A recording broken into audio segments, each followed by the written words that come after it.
Welcome back to my new vlog. दोस्तों, आप सभी का स्वागत है मेरे इस न्यू व्लॉग में।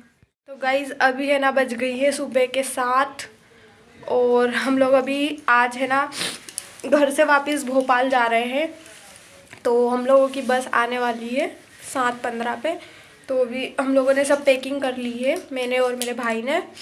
तो अभी बस हम लोग निकलेंगे। मेरे पापा हम लोगों को थोड़ी दूर छोड़ देंगे वहाँ पे जहाँ पे बस आती है, फिर वहाँ से हम लोग बस बैठ के जाएंगे सीधे भोपाल वापस। Mummy bye bye. ना सीट तो मोबाइल नहीं धरनु हो। हाँ चलो।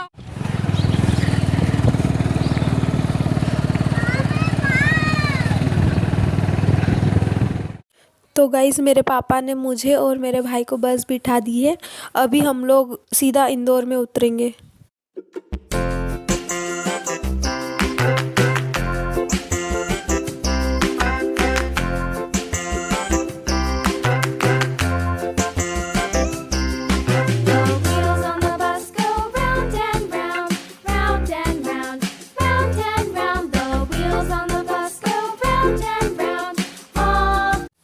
तो गाइस, मैं और मेरा छोटा भाई हम दोनों पहुंच गए हैं इंदौर में और अभी हम लोग ऑटो में बैठ के जा रहे हैं न्यूगो बस स्टॉप पर।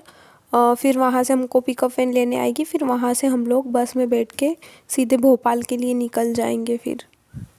तो गाइस, आज के व्लॉग की शुरुआत हो रही है हमारे भोपाल से। जी हाँ गाइस, मैं और मेरा भाई जो है ना, हम दोनों कल भोपाल आ गए थे और मेरे भाई को फिर मैंने स्कूल में छोड़ दिया था एंड उसके बाद मैं भी रूम पे आ गई थी और हम लोग लेट भी हो गए थे। मतलब मैं आई थी रूम पे शायद 7:30-8 बजे के समथिंग। तो लेट इसलिए हो गए थे क्योंकि कल ना जब हम बस में आए ना तो हमारे साथ कुछ घटना घटित हुई थी जो मैं आपको बताऊंगी आगे आगे। उसके लिए आपको पूरा व्लॉग देखना पड़ेगा। ये मैं आपको बीच में या एंड में बताऊंगी क्योंकि उसके लिए ना वो कहानी स्टोरी बताने के लिए ना आपको थोड़ा सा मेरे को टाइम चाहिए। तो वो मैं आपको व्लॉग के बीच में बताऊंगी। टाइम इसलिए चाहिए गाइस क्योंकि आज है ना सैटरडे के दिन कॉलेज की छुट्टी होती है। आपको पता ही है, सैटरडे और संडे के दिन तो हम लोगों के ना पीए भी है अभी, तो उसकी प्रिपरेशन करनी है मुझे अलग से। और फिर उसके बाद मेरे को लिखने का बहुत सारा काम है। आपको पता ही, एनाटॉमी का वैसे मेरा घर पे ही ख़त्म हो गया था, 4-5 डायग्राम बाकी थे तो वो मैं रात को मैंने बना लिए थे। एनाटॉमी का भी मेरा जो जनरल है ना वो कंप्लीट हो गया है। बस अभी मेरे को फिजियोलॉजी का लिखना है। तो लिखने का काम बहुत सारा है मेरे पास और पढ़ने का काम भी बहुत सारा है। तो वो स्टोरी बताऊंगी मैं आपको फुर्सत में। पहले तो मैं क्या करती हूँ, अभी ना चुपचाप लिखने बैठ जाती हूँ गाइस क्योंकि बहुत सारा लिखने के लिए बचा है। तो लिख लेती हूँ एंड फिर उसके बाद जब लिखते लिखते बोर हो जाऊँगी ना तो वो स्टोरी फिर आपको बताऊँगी, सुनाऊँगी मैं कि मेरे साथ कल जो हुआ ना, याद रहेगा मेरे को, पूरे साल भर याद रहेगा वो। तो बने रहिए आप आगे तक मेरे व्लॉग में। तो यहाँ पर गाइस, मैं अपनी फिजियोलॉजी की जनरल लिखने के लिए चुपचाप से बैठ जाती हूँ। एनाटॉमी की जनरल तो मैंने घर पे कंप्लीट कर ली थी। अब फिजियोलॉजी की इतनी मोटी सी जनरल है तो इसको फटाफट से लिख लेती हूँ एंड इसको कंप्लीट करती हूँ। हाँ गाइस, तो मैं आपको ना कल की कहानी बताती हूँ कि कल मेरे साथ क्या हुआ था। मैं और मेरा भाई है ना, कल हम लोग निकल गए थे हमारे गांव से, इंदौर के लिए निकले थे। तो इंदौर तक हम लोग पहुँचे बस से। फिर उसके बाद हम लोगों ने इंदौर में ना बस चेंज करनी पड़ती है, हम लोग डायरेक्ट नहीं आते, इंदौर से बस चेंज करते हैं। तो फिर हम लोगों ने वहाँ से बस का टिकट लिया, न्यूगो बस का। हर बार ना मैं और मेरा भाई न्यूगो बस से ही आते हैं, तो उसका टिकट लिया हम लोगों ने और फिर वो न्यूगो बस निकल गई वहाँ से भोपाल के लिए। फिर गाइज़ वो बस निकल गई और फिर न्यूगो बस रुकी थी मिड पॉइंट पे। मिड पॉइंट मतलब जैसे इंदौर से भोपाल ना अराउंड 200 किलोमीटर दूर होगा, तो 100 किलोमीटर की दूरी तय हो गई थी। तो वहाँ पे बस रुकी थी चाय नाश्ता वगैरह करने के लिए। फिर मिड पॉइंट से थोड़ी ही आगे आए और फिर हमारे साथ बस में क्या हुआ था, हम लोगों को ना सीट मिली हुई थी, मेरे को और मेरे भाई को सबसे लास्ट वाली सीट मिली हुई थी कॉर्नर पे।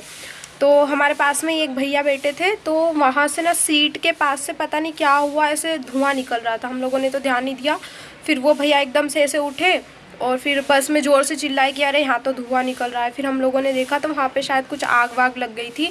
तो फिर जैसे ऐसे धुआं निकला ना तो हम सारे के सारे बस से भाग के नीचे आ गए। हम लोग सबसे पीछे बैठे थे, तो जैसे ही बस से भाग के नीचे उतरे ना तो सारे के सारे जन फिर नीचे उतर गए, सारे कूद के नीचे उतरे बस से। और फिर सारे जन नीचे बस से उतर गए और पूरे बस में ना ऐसा धुआं धुआं हो गया था पूरी बस में। तो फिर समझ नहीं आ रहा था क्या हुआ। हम लोगों को लगा कि जो चार्जर होता है ना, चार्जर का पिन शायद जल गया है, लेकिन पता नहीं क्या हुआ था उसमें। तो फिर बस को वहीं पे रोक दिया गया और सारे पैसेंजर को नीचे उतार दिया। और फिर बहुत देर तक वो जो भी न्यूगो बस वाली मैम रहती है ना, वो चेक कर रही थी कि क्या हुआ है बस में। ये सब घटना हुई थी ना गाइस। तो मैंने 1-2 क्लिप बनाई थी, ज़्यादा क्लिप नहीं बताई थी, वो मैं लगा दूँगी यहाँ पे।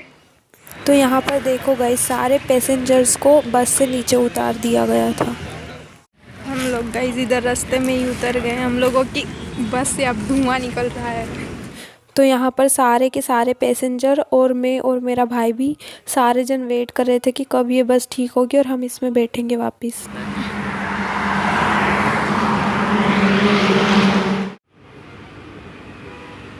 पता नहीं क्या टपक रहा है।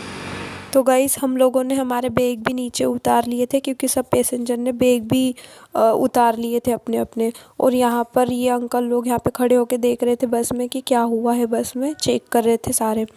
और है ना, आधे पैसेंजर, दूसरी न्यूगो बस आई थी तो उसमें थोड़ी सी जगह खाली थी, तो आधे पैसेंजर भाग के गए उसमें बैठ गए। बाकी हम सब लोग यहाँ पे वेट ही कर रहे थे कि कब से ठीक। फिर उसके बाद ना क्या हुआ था कि जो मैम होती है ना वहाँ की न्यूगो बस में, वो और जो ड्राइवर होता है वो, उन्होंने फ़ोन लगाया यहाँ पे जो भोपाल का स्टॉप है ना न्यूगो बस का, वहाँ पे। तो फिर उन्होंने बोला कि दूसरी बस भेजो या ऐसा कुछ करो, क्योंकि सब पैसेंजर को ना नीचे उतार दिया गया था। और वो बस को ठीक करने में 1 घंटा लग गया था। मतलब आधे पैसेंजर तो ना बस से उतर के दूसरी न्यूगो बस आई थी, उसमें ज़्यादा खाली नहीं था, 1-2 सीट शायद खाली थी, तो उसमें बिठा दिया गया उनको। और आधे पैसेंजर तो दूसरी बस से जो रोड पे मिल रही थी ना, वहाँ पे बैठ के चले गए फिर वो लोग। और मैं और मेरा भाई उमेश तो गाइस बहुत ज़्यादा डर गए थे। हम लोगों को समझ नहीं आ रहा था कि क्या करें। और सारे पैसेंजर तो ऐसे उतर के जा रहे थे ना, तो बहुत कम लोग बच गए थे। तो वो हम लोग सारे 1 घंटे तक वहीं खड़े रहे। और मेरे पापा को कॉल किया कि पापा, बताने के लिए कि हमारी बस में आग लग गई है, ऐसा कुछ हो गया है। तो पर मेरे पापा भाई कॉल ही नहीं उठाए। हम लोग इतने डर गए थे ना, मैंने वीडियो भी नहीं बनाई वहाँ पे ज़्यादा, क्योंकि मैं खुद बहुत ज़्यादा डर गई थी वहाँ पे कि ये क्या हो गया एकदम से ऐसे। और फिर ऐसे करने के बाद 1 से 1.5 घंटा लगा वहाँ पे। फिर उन्होंने बस को ठीक किया, उसी बस में हमको वापस बिठा दिया। और बस जैसे ही चालू हुई ना, तो फिर भी डर लग रहा था कि और बीच में कहीं आग वाग ना लग जाए इस बस में या कुछ हो ना जाए। लेकिन जैसे तैसे डरते डरते हम लोग भोपाल में पहुँच गए। और फिर उसके बाद में हम लोग भोपाल में पहुँच गए। और फिर शाम को मेरे पापा का कॉल आया, तो फिर मैंने पापा से पूछा कि पापा आप कॉल क्यों नहीं उठा रहे थे। उनको पूरा बताया कि हमारी बस में ऐसा ऐसा हुआ था और धुआं निकला था और ऐसा ऐसा कुछ हो गया था, है ना। तो मेरे पापा बता रहे थे कि मैं कॉल इसलिए नहीं उठा पाया क्योंकि जब तेरा कॉल आया था ना, तो मेरा फ़ोन भी साइलेंट था एक तो। और जिस टाइम शायद कॉल आया था ना, उस टाइम पे हमारे गांव में तो वो चल रहा था, नर्मदा पुराण चल रहा था। तो नर्मदा पुराण में ना कोई तो एक इंसान दूसरे गांव से आया था वहाँ पे नर्मदा पुराण सुनने के लिए। तो वो जैसे ही नर्मदा पुराण सुनने के लिए बैठा ना, तो उसको हार्ट अटैक आ गया था हमारे गांव में। मेरे पापा ने बताई कि ऐसा हुआ था वहाँ पे भी गांव में, और तुम्हारे साथ इधर बस में आग लग गई थी। तो उसको हार्ट अटैक आ गया। तो उसको सारे लोग ना जो भी थे वहाँ पे पंडाल में बैठे हुए, वो सब लोग उसको हॉस्पिटल लेके गए, लेकिन फिर उसकी गाइस डेथ हो गई, वो नहीं बच पाया आखिरी में। और ये सारी घटना हुई थी हमारी 2 जनवरी को, क्योंकि 1 जनवरी को तो नर्मदा पुराण हुआ था। तो आप समझ सकते हो गाइस, मतलब साल की शुरुआत होते ही उसके दूसरे दिन ही ऐसी ऐसी घटना होने लग गई। मतलब हम लोगों के साथ भी बस में आग लग गई थी, और उधर हमारे गांव में भी एक जन को हार्ट अटैक आ गया था। तो आप समझ सकते हो ये साल कितना ऐसे डेंजरस है एकदम। अभी तो मैं अपने मुंह से एकदम ऐसे बता रही हूँ, लेकिन जब हुआ था ना मेरे साथ, तो मैं एकदम ऐसे डर गई थी वहाँ बस में कि क्या हो गया ये।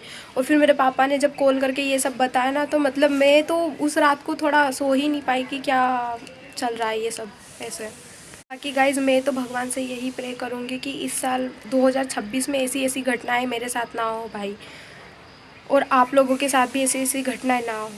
बाकी गाइज़ इस व्लॉग को हम यही एंड करते हैं, मिलते हैं नेक्स्ट व्लॉग में। तब तक के लिए बाय बाय, और देखते हैं ये साल में और क्या क्या मेरी लाइफ में होने वाला है। Bye bye.